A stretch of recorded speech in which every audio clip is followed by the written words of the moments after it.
Bonjour, bonjour à vous les maîtres du oui, bienvenue à cette formation. Aujourd'hui, on va aborder un sujet vraiment important, c'est sur comment poser vos questions. Savez-vous, les questions, je vais vous surprendre là, mais les questions sont plus importantes que la réponse. Vous allez dire, il faut ce qu'on veut, on peut avoir des réponses, oui, mais si vous ne posez pas les bonnes questions, vous n'aurez pas les bonnes réponses et surtout pas l'action dont vous désirez. Évidemment, ce que vous désirez, c'est d'obtenir un oui. Le maître du oui désire toujours obtenir un oui dès la première visite. Mais pour ça, je vais vous inviter aujourd'hui à revisiter les questions que vous posez parce que si vous ne posez pas la bonne question, vous allez amener votre client plus dans la voie du peureux que dans la voie du rêveur. Si vous avez bien suivi mes formations jusqu'à maintenant, si vous avez lu mon livre Profession réalisateur de rêve, vous le savez probablement déjà, que dans notre cerveau, il y a plusieurs petites voix qui nous parlent sans même qu'on leur ait demandé la permission. Il y en a deux principales. Il y en a une que j'appelle la voix du rêveur, puis l'autre, plus la voix, on va dire la voix du conservateur ou la voix de la peur. Hein? Et lorsque vous êtes dans une présentation de vente, eh bien, ces deux parties de votre cerveau veulent s'exprimer ou attendre votre commande pour se manifester. Comment je vois une question, là? Une question, c'est comme lorsque vous appuyez sur la touche Enter de votre ordinateur. Qu'est-ce qui se produit? Il y a une commande qui est placée, puis tout le système se met en action pour y répondre automatiquement. C'est la même chose avec votre cerveau. Lorsque vous posez une question, vous prenez le contrôle des pensées de vos clients. Lorsqu'ils sont par eux-mêmes, évidemment, leur voix du rêveur peut les amener dans la direction que vous désirez. Il y a également la voix du peureux, du conservateur, de celui qui aime réfléchir pendant des années avant de prendre une décision. Ces deux-là, vous allez avoir continuellement à vous ajuster avec ces deux parties du cerveau de vos clients. Et comment on le fait? C'est évidemment en posant des questions qui animent les circuits du rêveur plutôt que des questions qui font appel à la voix de la peur. Je vous donne un exemple. Vos clients vous disent « Non, pas aujourd'hui, nous désirons aller y penser » et vous posez la question « Pourquoi vous voulez aller y penser ?» Si vous faites ça, qu'est-ce que vous allez stimuler ici, là?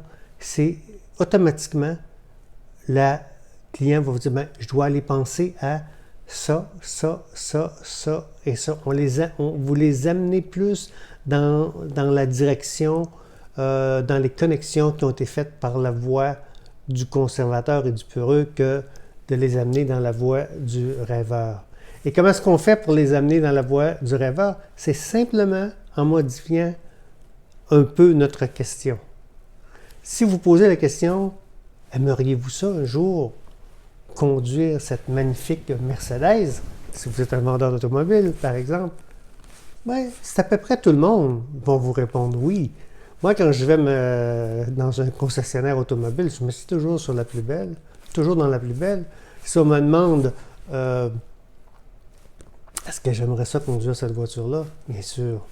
Et dans un clip précédent, je vous ai parlé du courage, hein, le courage que ça prend pour poser des bonnes questions. Plus vous êtes insécure, plus vos questions vont être amoindries. Vous vous en rendez peut-être pas compte à 100%, peut-être vous n'en êtes pas conscient, mais puisque vous avez cette crainte du peur, vous allez amoindrir vos questions, comme par exemple, aimeriez-vous ça? C'est une possibilité. Mais oui, tout le monde aimerait ça, l'ensemble, mais si je pose la bonne question, est-ce qu'on va de l'avant aujourd'hui? c'est pas la même chose que si vous me posez la question, est-ce que j'aimerais ça? Je suis dans la voiture, est-ce que j'aimerais ça conduire cette Porsche, cette Mercedes? Oui, c'est sûr. Est-ce qu'on va de l'avant aujourd'hui? Clic, c'est pas la même,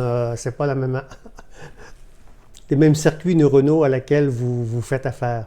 Donc, je vous invite à reviser vos questions. Je suis persuadé que beaucoup de vos questions, sans vous en rendre compte, qui font plus appel à la voix du doute qu'à la voix du rêveur. Et là, ce que vous avez à faire, évidemment, reformulez-les.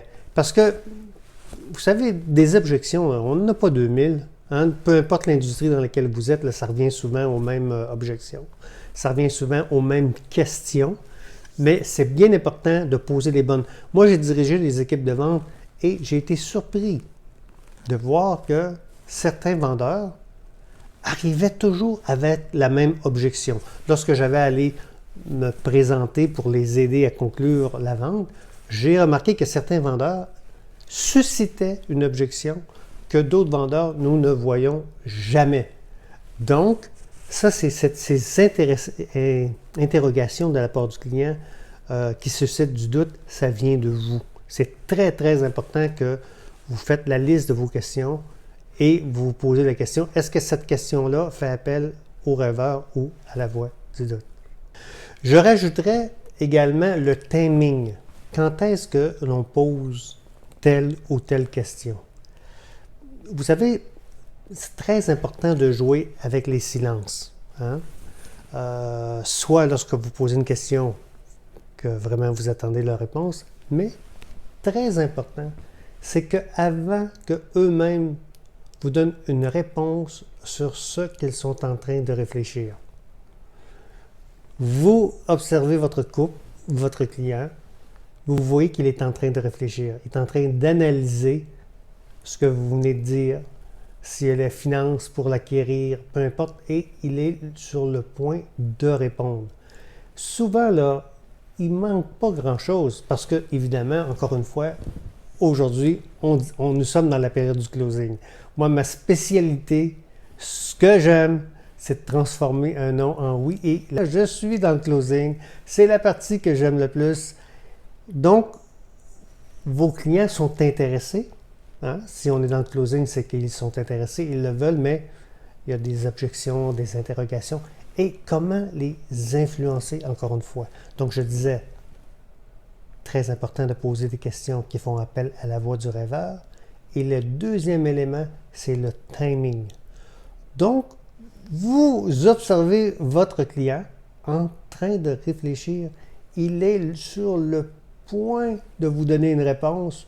On ne sait pas si la réponse va être un oui ou un non, mais comment l'amener un petit peu plus, encore une fois, du côté du oui?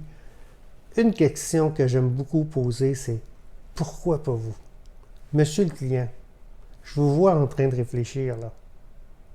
Pourquoi pas vous? Quelles sont les raisons que vous pouvez mentionner à laquelle vous méritez ça autant que les autres? Regardez les gens ici, là. Tous ceux qui ont acquis ce produit-là jusqu'à maintenant. Est-ce qu'ils étaient mieux que vous? Je ne pense pas. Pas plus fin, pas plus intelligent. Ils ont juste fait confiance un peu plus, puis ils sont arrivés à la conclusion qu'ils méritaient.